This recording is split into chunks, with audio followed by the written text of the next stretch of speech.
വർഷങ്ങൾക്ക് മുമ്പ് തുടങ്ങിയ ഒരു സ്ഥാപനമാണ്. ആ സ്ഥാപനത്തിൽ അമിത്ഷാക്ക് ഇൻവെസ്റ്റ്മെന്റ് ഉണ്ടെന്ന് പറയാൻ നിങ്ങൾക്ക് എന്ത് നാണം വരുന്നില്ലേ? ഇല്ലാത്ത കാര്യം എന്തിനാ പറയുന്നത്?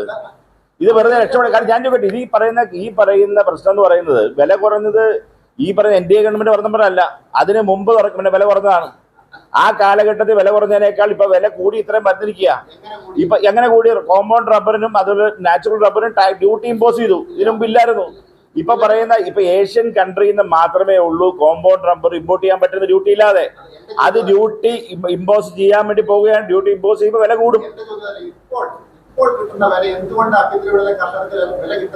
അത് ഞാൻ പറഞ്ഞു, ഇപ്പൊ ഇമ്പോർട്ട് ഡ്യൂട്ടി, അതായത് കോമ്പൗണ്ട് റബ്ബറിന്റെ ഇമ്പോർട്ട് ഡ്യൂട്ടി 10% ഈ പറയുന്ന നമ്മുടെ ഏഷ്യൻ കൺട്രീസിന് വരുന്നത്.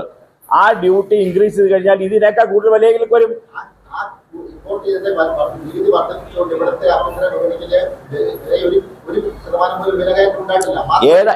ഏതാണെങ്കിലും കഴിഞ്ഞ കാലത്തിൽ ഇപ്പൊ യു പി എ സർക്കാർ ഇരുന്നതിനേക്കാൾ റബ്ബറിന് വില കൂടിയിട്ടുണ്ട്.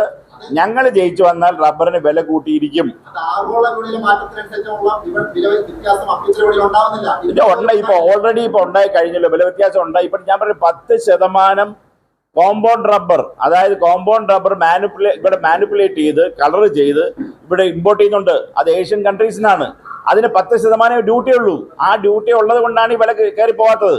അതിന് ഡ്യൂട്ടി ഞാനിപ്പോ ഈ പറയുന്ന റബ്ബർ ബോർഡിന്റെ ചെയർമാനുമായിട്ടും ഇതിന്റെ മിനിസ്റ്ററുമായിട്ടും പ്രധാനമന്ത്രിയുമായും ഡിസ്കസ് ചെയ്ത് ഉറപ്പ് വാങ്ങിക്കുന്നതിനേക്കാൾ വലുതാണോ നിങ്ങൾ പറയുന്ന കാര്യം?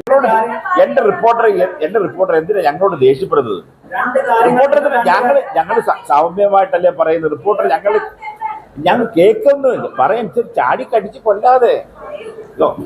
നമുക്ക് കേരള സംബന്ധിച്ചുള്ള ഒരു വ്യവസായമില്ല, ഒരു പുതിയ ഫാക്ടറികളോ. കഴിഞ്ഞ ഇന്ത്യക്ക് സ്വാതന്ത്ര്യം കിട്ടിയിട്ട് ഇത്രയും വർഷങ്ങളായി. ഒരു 10,000 പേര് ജോലി ചെയ്യുന്ന ഏതെങ്കിലും ഒരു പുതിയ ഇൻസ്റ്റിറ്റ്യൂട്ട് ഉണ്ടാക്കുവാനും സ്ഥാപനം ഉണ്ടാക്കാൻ നമുക്ക് കഴിഞ്ഞിട്ടുണ്ടോ?